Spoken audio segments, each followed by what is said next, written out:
A high-limit driver has a new ownership situation. There's an update on Brad Sweet's status for the Knoxville Nationals and maybe beyond. Plus, we'll talk recent wins for Tyler Courtney and Scelzi and a few tech things to point out about their race cars.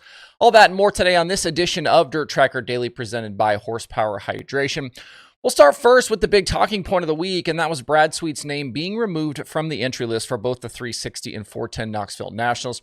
We talked about it on Monday on this show, and Jeremy Elliott had additional reporting on it on his 90 and 9 show yesterday. When I texted briefly with Sweet over the weekend, he told me he wasn't sure yet on running the Nationals and that he would decide soon. Yesterday, though, with the way Jeremy Elliott talked about the situation, it sounds like this is probably a done deal.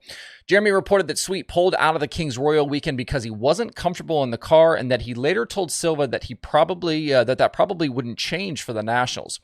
With how much speed and commitment it takes to run those two tracks specifically, it's definitely much better for Sweet to not race if he's not confident in where he is versus trying to push things when he's, kind of got questions in his mind. What I do think was notable from Jeremy's show was the speculation on his part about Brad's future. He said, quote, as for whether he'll race again this year or in the future, that was left open-ended, but I do think there's a possibility his last laps were turned at Eldora and his last win came at Skagit, unquote. Seems fairly significant that we might have already seen Brad Sweet's last races behind the wheel of a sprint car. Obviously, that's just speculation from Jeremy, but I think notable nonetheless. Pulling back a bit on this, to look at the sport of dirt racing kind of from a wider angle, Jeremy pointed towards Sweet maybe being surprised by the attention this situation got.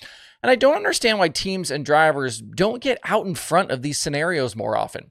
Of course, quietly removing Brad's entry from the Nationals when he's supposed to drive for one of the most iconic car owners and crew chiefs in the sport, it was going to draw attention. People are way too locked into this stuff to not notice that. And with no, accompanying messaging, of course, rumors and speculation are then going to follow. And then it's all exacerbated by the fact that we don't ever get anything from car owner Paul Silva.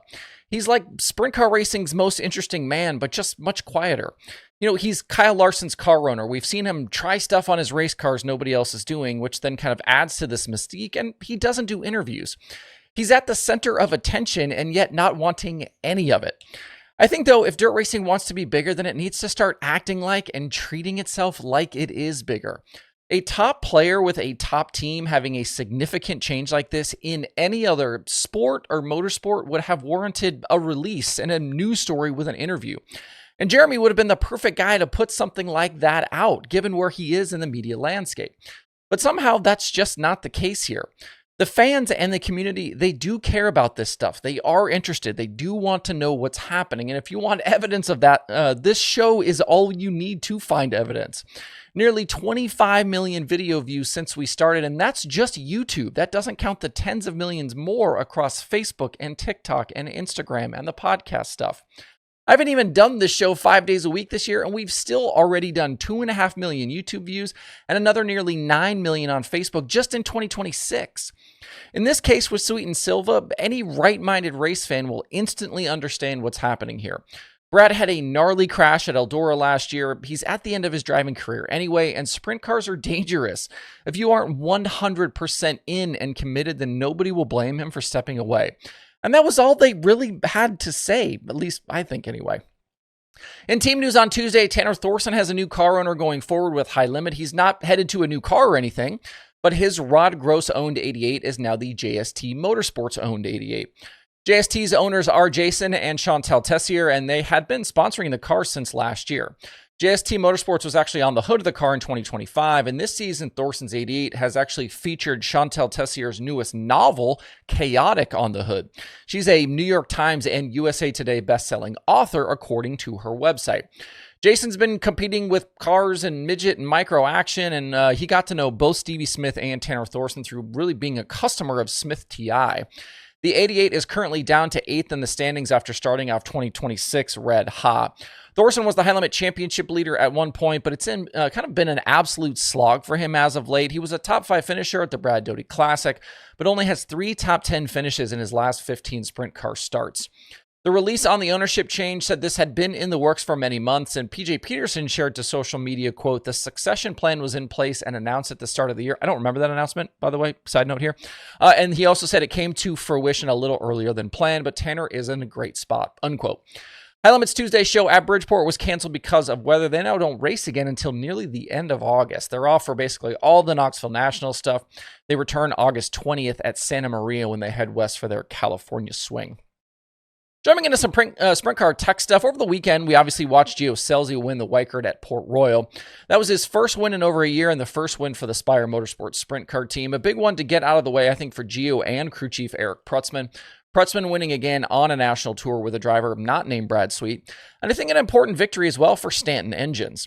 Stanton has obviously had gobs of success over the years across open wheel racing, but I feel like there's been a rumbling here or there in the last little bit about where their kind of 410 stuff fits into the competitive landscape of wing sprint car engine builders.